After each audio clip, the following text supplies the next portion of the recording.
Tiga pertanyaan dari saya.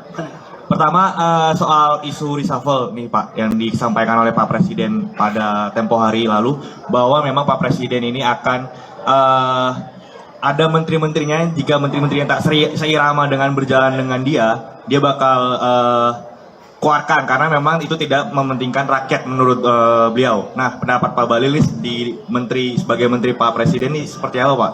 Karena Pak Balil kan juga ada di dalamnya. Apakah memang benar pernyataan Pak Presiden terkait ada menteri yang tak seirama dengan hal itu?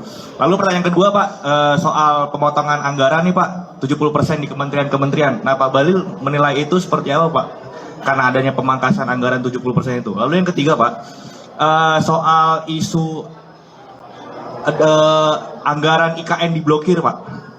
Pak Presiden kan juga itu kan dari zamannya Pak Jokowi ya, karena memang mengingat juga Golkar juga mengikuti akan hal itu. Nah, tanggapan Bapak nih gimana Pak soal anggaran IKN yang diblokir seperti itu? Terima kasih Pak. Ya, yang pertama menyangkut dengan apa yang ditanyakan tentang hak prerogatif presiden. Jadi gini, menteri itu diangkat dan diberhentikan oleh Bapak Presiden. Karena itu adalah hak prerogatif presiden.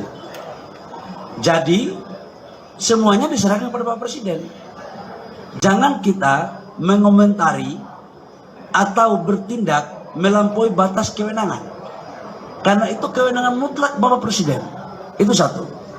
Yang kedua adalah sudah menjadi sebuah keharusan dan kewajiban, apa yang diperintahkan oleh Bapak Presiden harus dilakukan oleh pembantu Presiden. Menteri itu pembantu. Menteri itu pembantu Presiden. Jadi memang harus diterjemahkan apa yang menjadi program arah kebijakan Presiden. Jadi semuanya diserahkan kepada Bapak Presiden. Namun kami DPP Partai Golkar, karena kami anggota kabinet, kan di Golkar ini ada sekitar 8 menteri, 3 wamen, 1 gubernur Lemhanas. Kami yakin dan percaya bahwa Presiden tahu betul tentang kualitas daripada kader-kader Partai Golkar. Karena Partai Golkar ini kan gudangnya para kader pemimpin bangsa. Dan tahulah, biarkan, jangan kita mencampuri, mengomentari, apalagi menganalisa berlebihan tentang apa yang menjadi hak prerogatif Bapak Presiden. Tapi kami yakin Golkar insya Allah semua baik-baik saja. Karena apa? Partai Golkar berada garda terdepan dengan partai koalisi lain, terutama Gerindra, dalam mendorong dan mendukung arah kebijakan pemerintah. Itu satu. Yang kedua menyangkut dengan pemotongan anggaran. Wah, saya itu kan bukan domain saya sebagai Menteri SDM ya. Itu silakan aja ke Menteri Keuangan, bukan saya. Kalau ditanya tentang mineral batu bara dan minyak, ke saya. Kalau LPG ke saya, ya. Yang urusan keuangan, itu juga kita menteri-menteri ini harus pintar-pintar.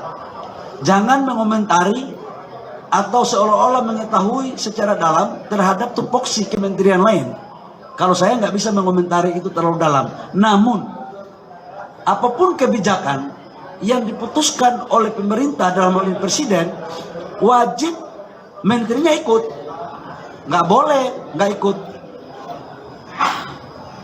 Itu pandangan kami. Jadi helikopter view-nya kan yang tahu tentang bagaimana negara ke depan itu kan di bawah pimpinan seorang presiden dan wakil presiden. Jadi silakan teknisnya kalau keuangan ada di Kementerian Keuangan. Yang ketiga menyangkut dengan IKN ya. IKN ini setahu kami sampai dengan sekarang tetap target Bapak Presiden 2028 kita akan pindah ke ibu kota baru di IKN. Sudah pindah. Sudah berhenti itu tahapan proses penyelesaiannya berjalan.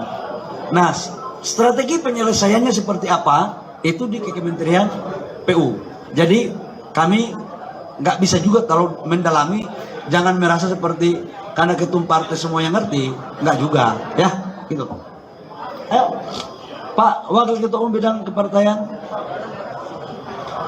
gitu ya, oke, apalagi? Download Tribun X sekarang, menghadirkan lokal menjadi Indonesia.